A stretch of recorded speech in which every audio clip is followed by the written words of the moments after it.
Tucked away in the south of Koh Lanta, Thailand, there's a place where elephants are free, truly free. No riding, no chains, no forced interactions, just elephants being elephants.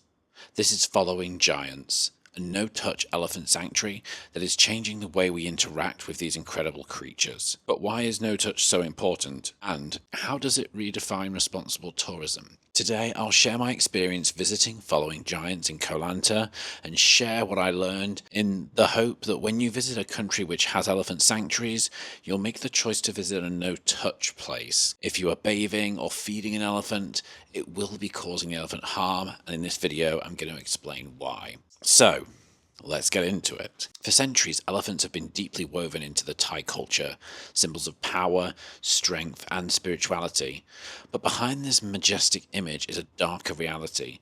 Many elephants have spent their lives in captivity, forced to work in logging, entertainment, or tourist trekking camps. Baby elephants are taken from their mothers, confined, and subjected to physical and psychological trauma until they submit to human control. The process of training these elephants is called panyan, or the crush. But sanctuaries like Following Giants are rewriting this story, and here elephants are no longer performers. They're simply allowed to live. When you first arrive at Following Giants, the team greet you and provide a background as to why the elephant sanctuary is a no-touch place. It has not always been this way. But in May 2017, the owner, Ray, met with the World Animal Protection, a charity on a mission to end animal cruelty and suffering, and then he learnt about ways to operate as an elephant sanctuary which could accommodate the needs of tourists to observe elephants and also to make sure that the elephants themselves have freedom and are not suffering. We could see one of the metal seats, which would usually sit on top of an elephant when it was carrying people,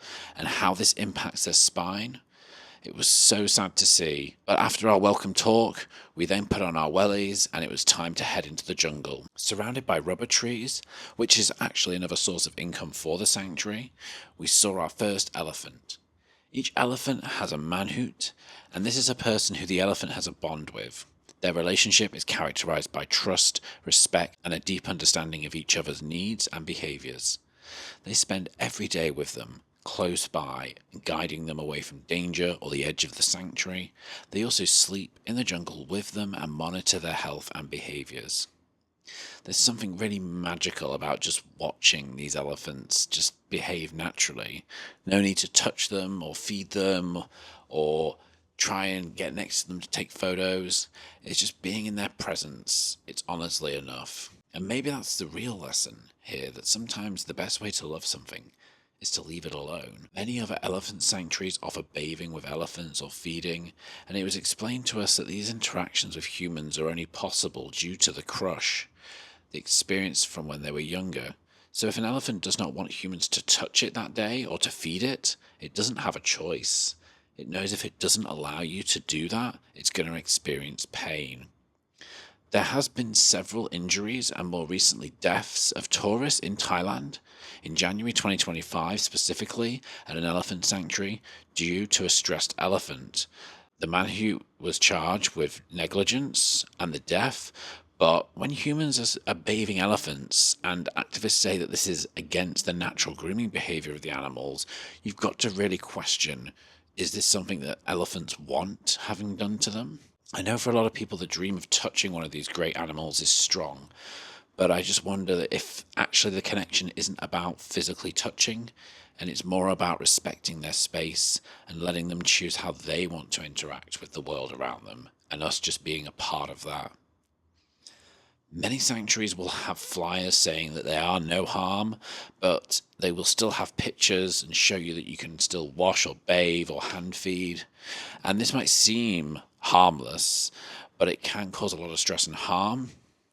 Elephants are highly intelligent and sensitive creatures, so constant interaction from humans can disrupt their natural behavior. The best way to help elephants, what I have learned, is to just let them be wild. Let them be elephants. These elephants have been through so much, and here is a story of Kai Dam, whose English name is Black Egg. He's 29 years old, and he was rescued from performing for tourists in 2022. He occasionally will make hula hoop movements with his trunk. This is muscle memory, and he's remembering the times when he was cruelly trained to perform for the amusement of tourists. It was so peaceful to see him happily pulling food and wandering around freely as he wanted to. Honestly, we were stood watching him for probably an hour, and I was just in awe the whole time. It's just so amazing to see these massive giants just gracefully walking around and being free. So how can you help? If you're watching this and you want to see elephants and you want to know how can I make a difference, then I've got a couple of suggestions. Number one, choose an ethical sanctuary. If an elephant attraction allows touching, riding, or bathing, it is not going to be ethical. Two, spread awareness. The more we educate others, the faster that this will start to change. And I think a lot of people still don't understand that this does cause harm. So if you're speaking to friends that are going to Thailand or other places with elephants, then make them aware that the best place to go is a no-touch place. And support those real sanctuaries. You can make donations or visit places like this, such as following giants, that are no-touch sanctuaries. This experience has changed the way that I see elephants. No-touch doesn't mean that it's not connection. It just means it's a deeper respect. So if you do ever visit Thailand, I urge you to seek out places that prioritize the well-being of these incredible animals. I would highly recommend visiting Following Giants. If you are in Koh Lanta in Thailand, then please go there. I actually left it right until the end of my trip when I was in Koh Lanta for 3 weeks, and I wish I visited sooner because I probably would have gone for a second time because it was that magical.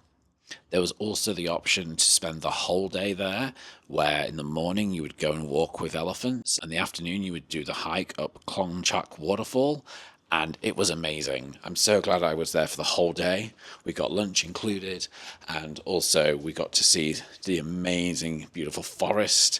Our guide was so knowledgeable. He showed us all the different animals along the way, which did include snakes and tarantulas, but don't worry, they were at very safe distance from us. There was only 3 of us there, but we got to see most amazing, beautiful views, climbing to the top of this waterfall, bathing in the water.